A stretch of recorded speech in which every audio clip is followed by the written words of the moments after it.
Hey guys, welcome back to my channel. ரொம்ப நாளைக்கு அப்புறமா ஒரு வீடியோ போடுறேன். ஆஃப்டர் ஒரு ஃபுல் டைம் ஜாபோட வீடியோ எடுக்கிறது போடுறது எல்லாமே கஷ்டமாக தாங்க இருக்குது. அதனால தான் இப்போ ஜூலை 4th எங்களுக்கு லாங் வீக்கெண்டு, அதுக்கு தான் இப்போ நாங்கள் வெளியில் போயிருந்தோம். இப்போ நீங்கள் பார்த்துட்ருக்கிறது லாவெண்டர் ஃபார்ம். செம்ம சூப்பராக இருந்துச்சுங்க. குட்டி ஃபார்ம் தான், ஆனால் ரொம்ப அழகாக இருந்துச்சு. ஆக்சுவலாக நாங்கள் ரொம்ப நாளைக்கு அப்புறமா ஃப்ரெண்ட்ஸ் எல்லோரும் சேர்ந்து வெளியே போயிருந்தோம். இவங்கெல்லாம் மீட் பண்ணியே ரொம்ப நாள் ஆச்சு. ஆக்சுவலாக பக்கத்தில் தான் இருக்கும், ஆனால் மீட் பண்ணிக்க சான்ஸே கிடைக்க மாட்டேங்குது. அதனால தான் இப்போ தான் சம்மர் ஆரம்பிச்சிருக்கு இல்லையா, அதனால தான் அந்த ஃபார்மெல்லாம் பார்த்து சுற்றி பார்த்துட்டு அப்புறம் அங்கேயே வந்து அவங்க நீங்கள் லாவெண்டர் வேணால் நம்மளே கட் பண்ணி எடுத்துக்கலாம்.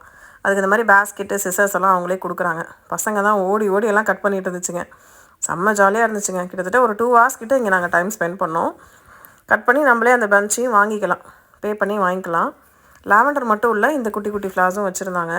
செம்மையாக இருக்குல்ல, பயங்கர கலர்ஃபுல்லாக இருந்துச்சுங்க எடுக்கிறதுக்கே. சின்ன ஃபார்ம் தான், அது ஒரு ஃபேமிலி ஓன்டு ஃபார்ம் தான், ஆனால் ரொம்ப அழகாக மெயின்டைன் பண்ணுறாங்க. அதுதான் ரொம்ப நல்லா இருந்தது. இதெல்லாம் வந்து குட்டி குட்டியாக லாவெண்டர்ஸ் தான் இப்போ தான் வளர்ந்து வருது. நீங்கள் பார்த்தது வந்து ஃபஸ்ட்டு ஃபுல் ப்ளூமில் இருந்துச்சு. இப்போ இதெல்லாம் குட்டி குட்டியாக, ப்ளஸ் அங்கே எப்படி வாட்டர் பண்ணுறாங்க அதெல்லாமும் பார்த்தோம். ரொம்ப நல்லா இருந்தது. பக்கத்துலேயே ஒரு பான் இருந்ததுங்க. அங்கே தான் அந்த லாவெண்டர்லாம் எப்படி ப்ராசஸ் பண்ணுறாங்கங்கிறத காமிச்சாங்க. இங்கே பாருங்கள், கட்டி தொங்க விட்டு அது எல்லாத்தையும் வந்து ட்ரை பண்ணி அதுக்கப்புறமா அதை ஆயிலாக எடுக்கிறாங்க. அங்கேயே லாவெண்டர் ஐஸ்கிரீம் வந்து கொடுத்தாங்க.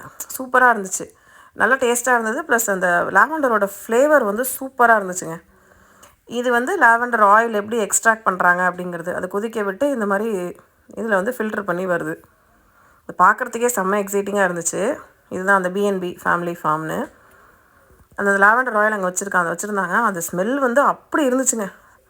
சூப்பராக போச்சு அன்றைக்கி டேவே. அதை முடிச்சுட்டு அடுத்து இங்கே போர்ட் ஏஞ்சல்ஸ்ங்கிற இடத்துல இந்த ஒரு தாய் ரெஸ்டாரண்ட், இது இங்கே தான் வந்து சாப்பிட்டோம். குட்டி ரெஸ்டாரண்ட் தான், பட் அழகாக மெயின்டைன் பண்ணாங்க. இங்கேயுமே நல்லா கலர்ஃபுல்லாக டெக்கரேட் பண்ணியிருந்தாங்க. ரொம்ப பசியில் இருந்ததுனால நான் ஃபுட்டெல்லாம் எடுக்க மறந்துட்டேன் ஆக்சுவலாக. பட் அதுக்கப்புறம் சாப்பிட்டுட்டு இது ஒரு பீச் ஆக்சுவலாக. பீச்சுக்கு பக்கத்தில் தான் அந்த ரெஸ்டாரண்ட் இருந்தது. அதே தான் போர்ட் ஏஞ்சல்ஸ் பீச். இது பீச்னால் நீங்கள் தண்ணியிலலாம் இறங்கியெல்லாம் விளையாட முடியாது. இது வந்து பேர் மாதிரி தான். ஸோ நீங்கள் மேலேருந்து பார்க்கலாம். பார்க்குறதுக்கே அவ்வளோ அழகாக இருந்துச்சு அந்த கடல் பார்க்குறதுக்கு. அதான் அந்த ஜூலை 4ங்கிறதுனால நிறைய ஸ்பெஷல் ஈவெண்ட்ஸ் எல்லாம் அங்கே வந்து வச்சுருந்தாங்க. அதெல்லாம் நின்று கொஞ்சம் நேரம் வேடிக்கைலாம் பார்த்துட்டு அதுக்கப்புறம் ஆக்சுவலாக நாங்கள் அடுத்து வந்து ஒலிம்பிக் நேஷ்னல் ஃபாரஸ்ட்டுக்கு போகிறோம். அதெல்லாம் நான் அடுத்தடுத்த வீடியோவில் வந்து நான் காட்டுறேன். இந்த பீச்சை விட்டு வெளியில் வரும்போது பார்த்திங்கன்னா இந்த பெல் வந்து வச்சுருந்தாங்க, வாஷிங்டன் ஸ்டேட் பெல். இதெல்லாம் அடித்து பசங்க கொஞ்சம் நேரம் விளையாண்டுருந்துச்சு. இந்த அடிக்கிற அந்த சவுண்டு வந்து அப்படியே பயங்கரமாக எக்கோ வச்சுங்க. அப்படியே நடுங்குது அந்த இடமே, அந்த மாதிரி இருந்துச்சு. அடுத்தடுத்த வீடியோஸ்லாம் நெக்ஸ்ட் வீக்கில் போடுறேன்.